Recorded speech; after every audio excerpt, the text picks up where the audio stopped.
Continuamos con este segundo panel con el vicepresidente de la Corte Interamericana de Derechos Humanos, señor Roberto Caldas. Él es juez de la Corte Interamericana de Derechos Humanos para el periodo comprendido entre los años 2013 y 2018 y vicepresidente de la misma entre 2014 y 2015. Es graduado de Derecho y máster en Derecho Público por la Universidad de Brasilia.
Muy buenos días. Antes de todo, muchas gracias al Tribunal Constitucional de Chile y a la Comisión de Venecia por la calurosa acogida a la Corte Interamericana de Derechos Humanos y gracias también por escoger este tema tan relevante sobre vulnerabilidad y después del bellísimo encuentro en Ouro Preto, Brasil, sobre los derechos económicos, sociales y culturales, tema que tenemos nos dedicado por toda la vida y, claro, necesitamos impulsar más y más su efectividad. También por el tema traer la importante expresión diálogo judicial, o que la Corte ha valorado mucho con las máximas cortes nacionales como en este importante evento, para demonstrar la importancia que la Corte ha expresado sobre este evento. Estamos acá la más grande delegación de la Corte en cualquier evento, fuera de Costa Rica. Tenemos 5 jueces de la Corte, 4 en actividad, uno chileno, Vilgrossi, y mi presidenta en 2 casos, que fue juez ad hoc Cecilia Medina, también de Chile, que nos brinda con su presencia. Y para saludar a todos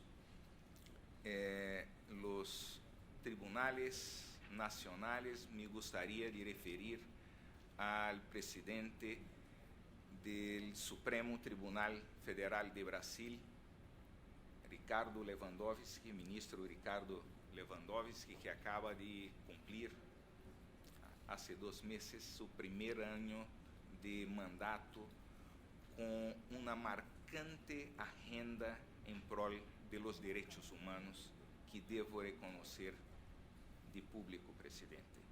Muy importante, marcadamente, las audiencias de custodia, que ahora todos los detenidos han de ser presentados ante un juez en 24 horas. Y la decisión de semana pasada que fija en la justicia federal la competencia para juzgar los crímenes de trabajo forzoso en Brasil. entre tantos outros casos. Bien. Vamos tentar aqui a tecnologia, vulnerabilidade. Desde a perspectiva do direito internacional de los derechos humanos, a situação de vulnerabilidade de las personas ou grupos de personas é de suma importância para entender as limitações e vulnerações concretas a seus direitos. Os tribunales internacionais e os diversos órgãos de proteção de los derechos humanos de Nações Unidas utilizam constantemente análise de la vulnerabilidade para aplicar os estándares em matéria de direitos humanos. Igualmente, os órgãos nacionais, tanto os judiciais como aqueles que estabelecem políticas públicas, utilizam a noção de vulnerabilidade para focalizar a proteção especial de los derechos humanos hacia determinadas pessoas.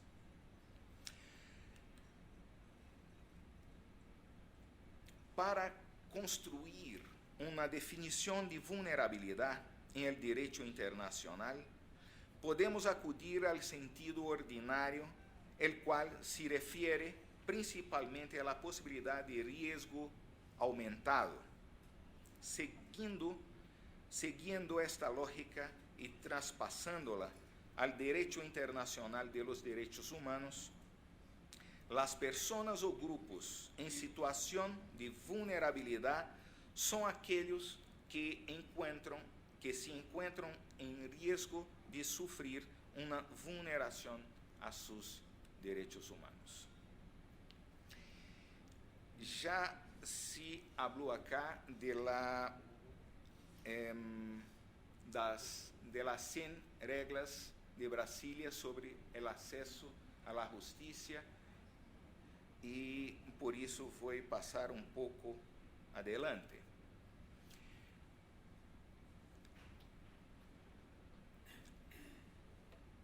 Solo fijar sobre as regras que definem a las personas em condição de vulnerabilidade como aquelas que, por razão de sua idade, gênero, estado físico ou mental, ou por circunstâncias sociais, econômicas, étnicas e ou culturais, encontram especiais dificuldades para exercitar com plenitude ante o sistema de justiça os direitos reconhecidos por el ordenamento jurídico, e estabelecem um catálogo de diversas causas de vulnerabilidade, tais como idade, discapacidade, pertenência a comunidades indígenas ou étnicas como os afrodescendientes em nosso continente, a victimização, a migração, o desplazamento interno,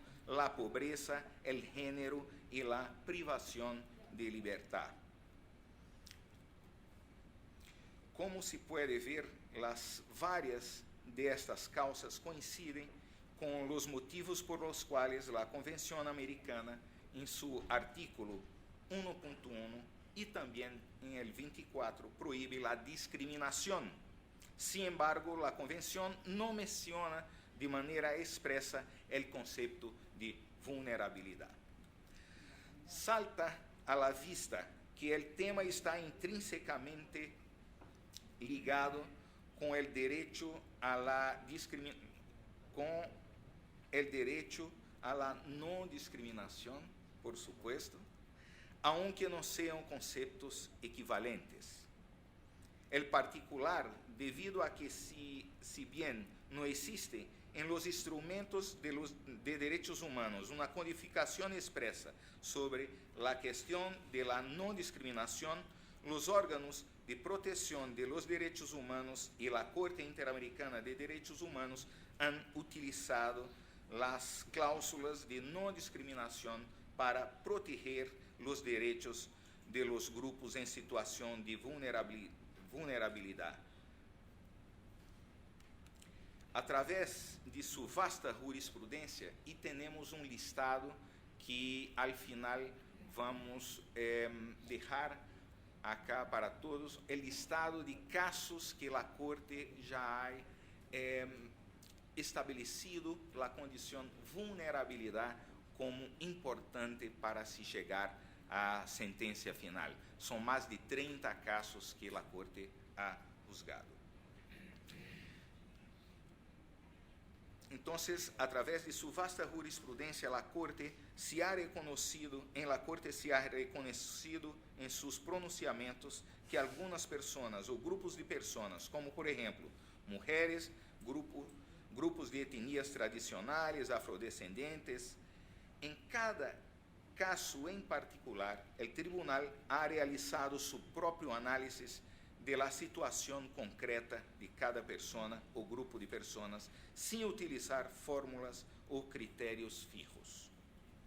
Somos de la opinião que é necessário que o direito proteja e se adapte às situações concretas, tendo em conta cada um dos fatores que incidem em las circunstâncias em torno a uma pessoa, sem necessidade de definições taxativas que podem generar interpretações limitadas a conceito que tem que ver com múltiples e complexos fatores como é a vulnerabilidade.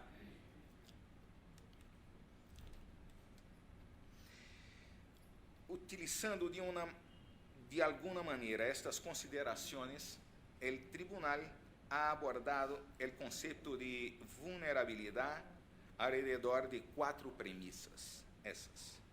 Primeiro, se encontram casos em los quais existe uma situação circunstancial que incide em la vulnerabilidade da pessoa ou grupo. Em segundo, se encontra a concepção de vulnerabilidade inerente a grupo. Em terceiro, podemos falar de la relação entre la vulnerabilidade e la desigualdade. E, finalmente, me referiré à interseccionalidade em la discriminação, que é uma novidade em la jurisprudência de la Corte Interamericana, como rapidamente vamos falar adelante. Claro que esta é uma apresentação introdutória e mis queridos colegas vão a profundizar esses casos.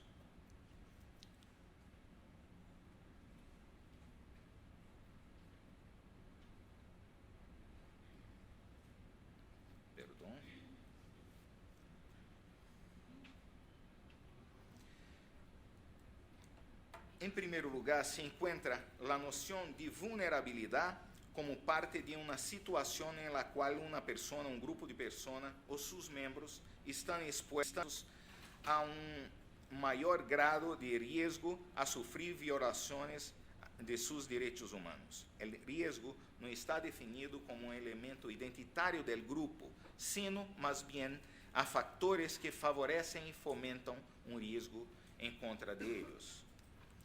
Al respecto, o caso Cebellón García e outros versus Honduras, cujos hechos se enmarcam em la respuesta estatal de represión preventiva y armada de las pandillas juveniles, el tribunal consideró que existía contexto de violencia marcado por la victimización de jóvenes en situación de riesgo social, identificados como delincuentes juveniles, causantes del aumento de la inseguridad pública.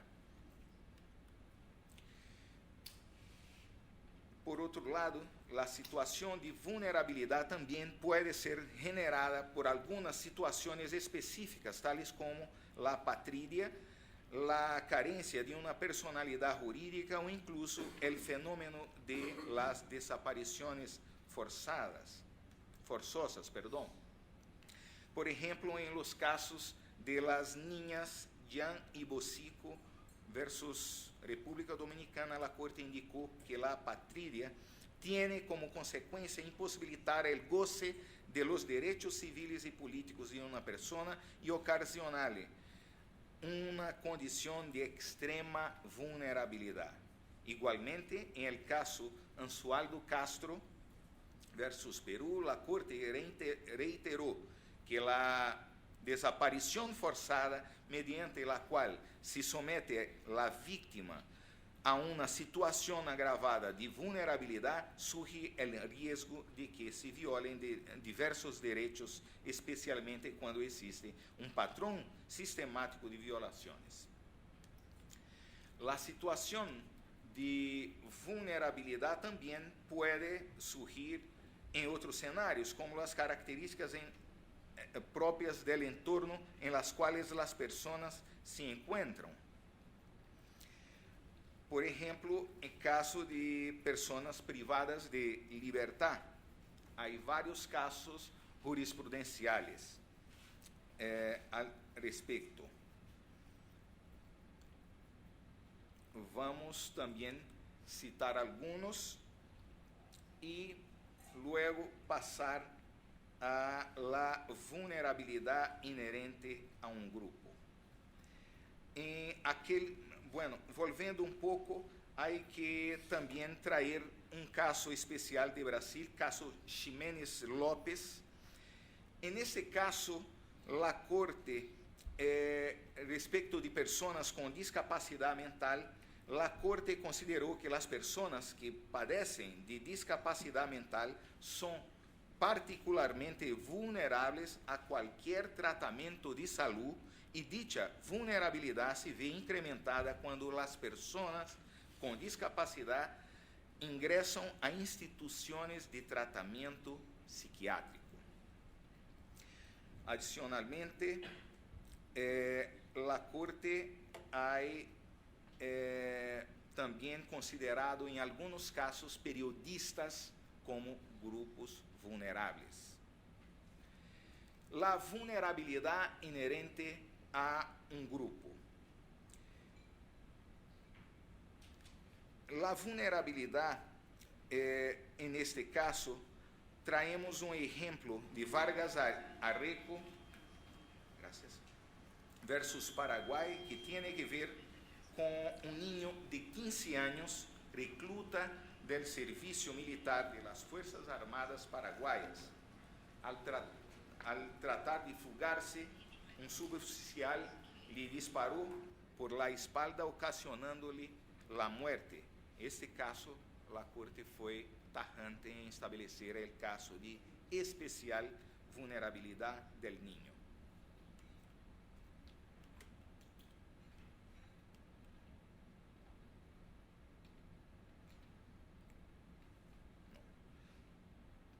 Fui muy adelante.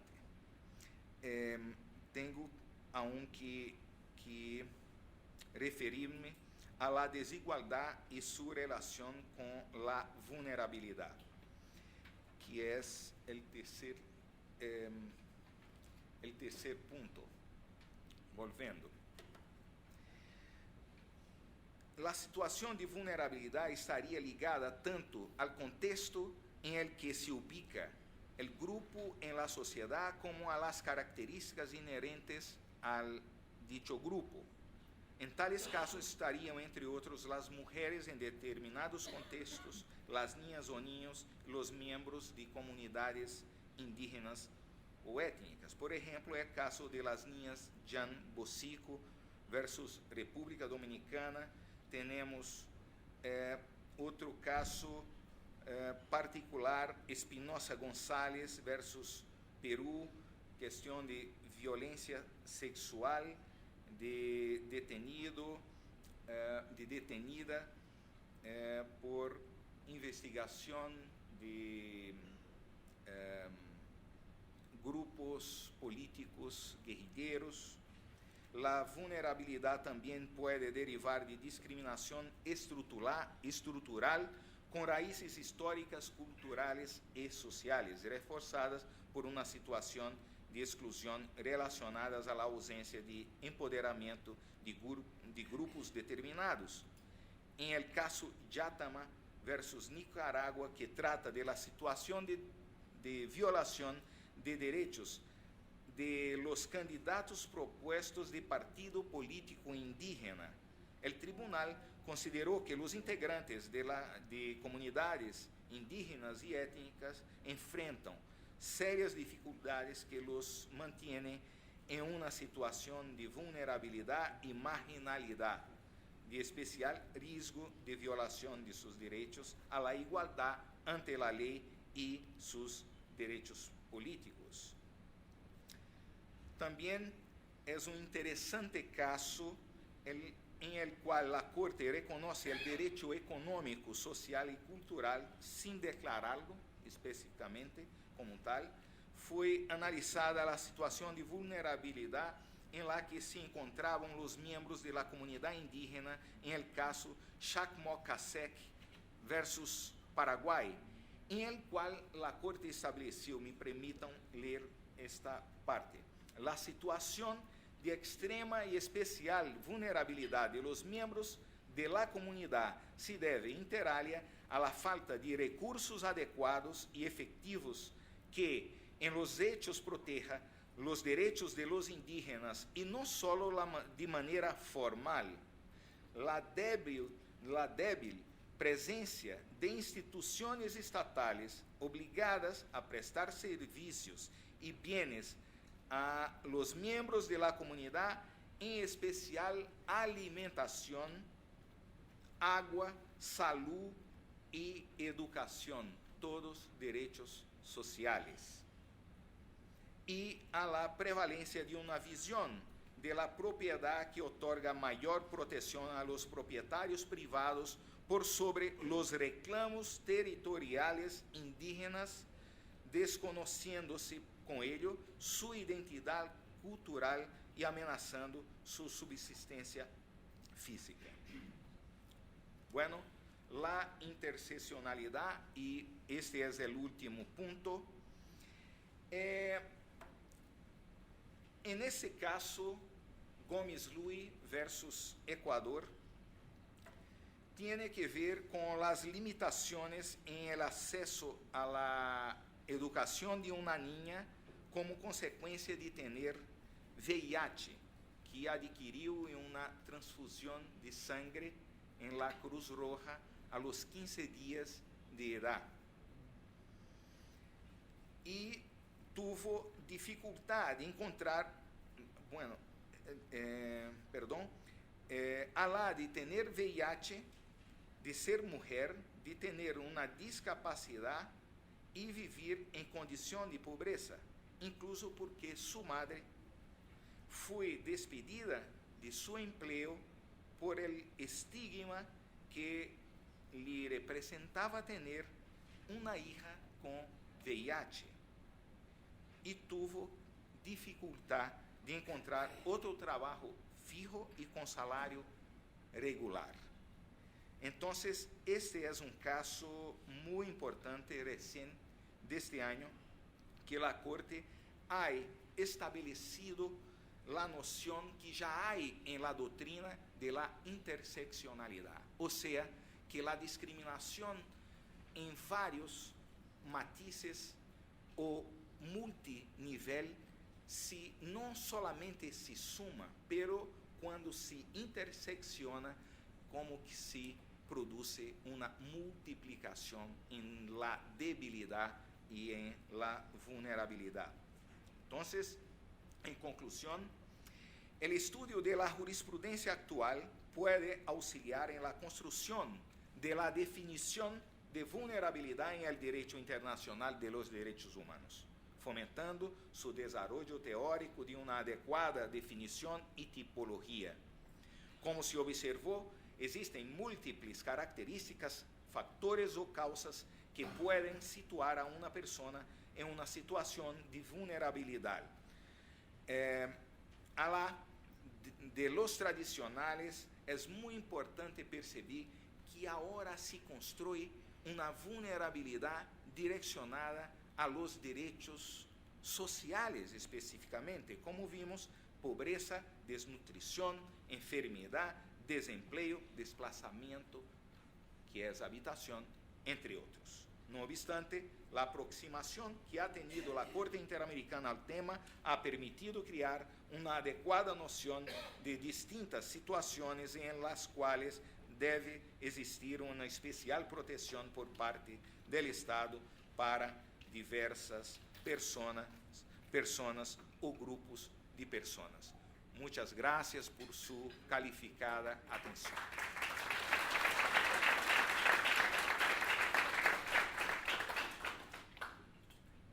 Aquí está el listado. Esta presentación está disponible para todos. Muchas gracias. Muchas gracias, señor vicepresidente. Bueno, el presidente del tribunal, don Carlos Carmona, le hace entrega de la medalla de reconocimiento por su participación en esta conferencia. Y